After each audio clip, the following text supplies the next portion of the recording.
एक मीटिंग करते हैं जिसकी अध्यक्षता दिल्ली के चीफ सेक्रेटरी करते हैं। और गजब की बात यह है कि अरविंद केजरीवाल जी की जो तुष्टीकरण की राजनीति है, उसमें इनको दिल्ली वासियों की चिंता नहीं है।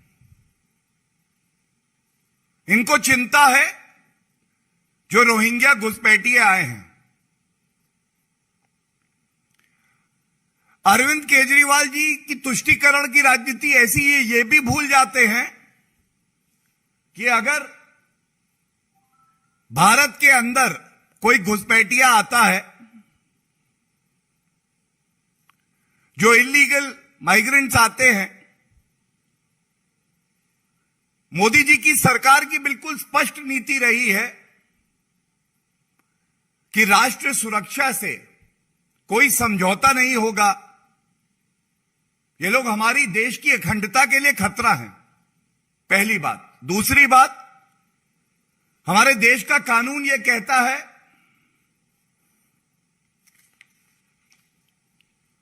कि इनको डिपोर्ट किया जाएगा।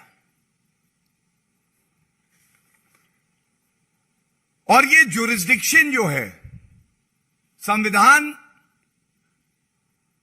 ये क्षेत्राधिकार गृह मंत्रालय और होम मिनिस्ट्री का देता है। तो ऐसा क्यों है कि ये 29 जुलाई को जो बैठक होती है, इस बैठक में दिल्ली के चीफ सेक्रेटरी अध्यक्षता करते हैं और जल्दबाजी में, आनन फानन में एक फैसला करते हैं कि इन सभी घुसपैठियों को EWS के जो घर बन रहे हैं उसमें शिफ्ट किया जाएगा। और मेरे हाथ में ये जो बैठक हुई है उसके मिनट्स हैं। चिंता की बात यह है कि इस मीटिंग का जो सार है, किस वजह से ये मीटिंग बुलाई, ये कहता है discuss the shifting of Rohingya from Kanchan Kunj Madanpur Khadar to appropriate location. और जल्दबाजी और चिंता घुसपैठियों की ऐसी कि कहते हैं कि जल्द से जल्द इन मकानों को, घरों को तैयार करके वहां रोहिंग्या को भेजेंगे और ये सुनिश्चित करें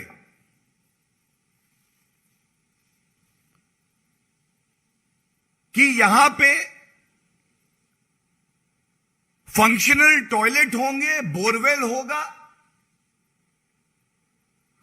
तो जैसे ही ये खबर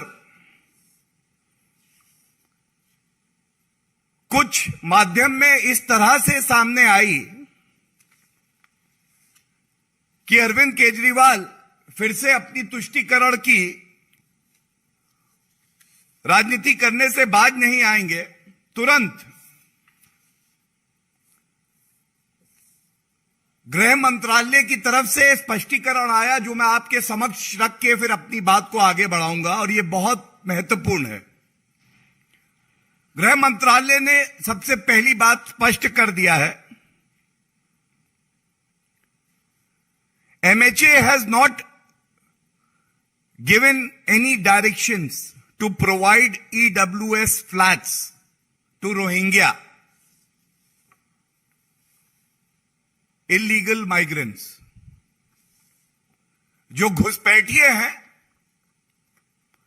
उनको MHA की तरफ से ऐसा कोई निर्देश दिल्ली सरकार को नहीं दिया गया कि EWS के मकान में उन्हें शिफ्ट किया जाएगा। सबसे महत्वपूर्ण, MHA ने जिस तरह की जल्दबाजी की जा रही थी तुष्टीकरण की राजनीति करने के लिए, यह भी स्पष्ट कर दिया है और निर्देशित किया है केजरीवाल सरकार को कि जो उनका अभी स्थान है, वो जहां पर हैं वहीं पे रहेंगे. स्टेटस को will be maintained and they will not be shifted anywhere. And this is the direction.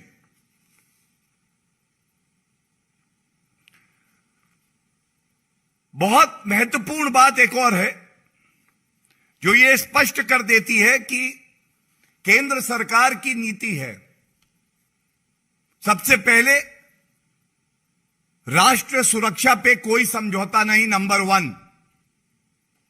Number 2, जो देश के साधन हैं वो देश के नागरिकों के लिए हैं, घुसपैठियों के लिए नहीं है.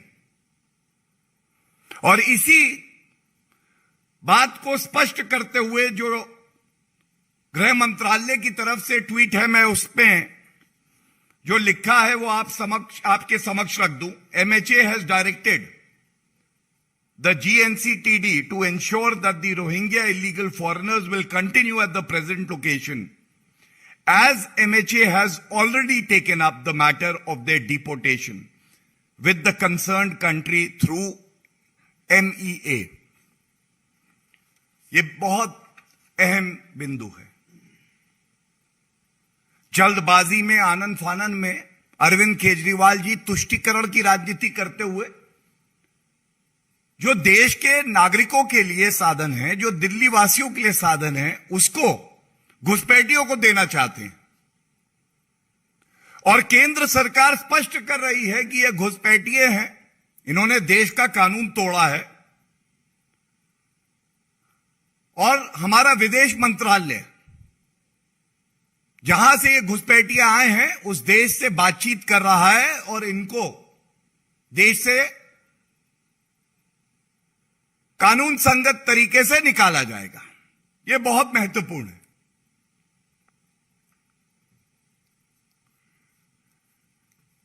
अब ये निर्देश आने के बाद अरविंद केजरीवाल जी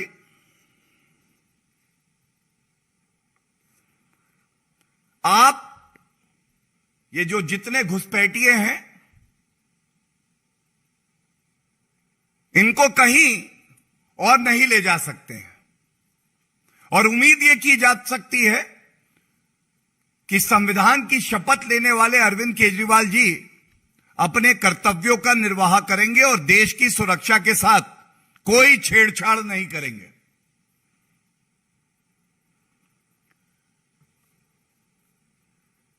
यह कहना गलत नहीं होगा कि अरविंद केजरीवाल जी का हाथ घुसपैठियों के साथ, दिल्ली वासियों के साथ नहीं, घुसपैठियों के साथ.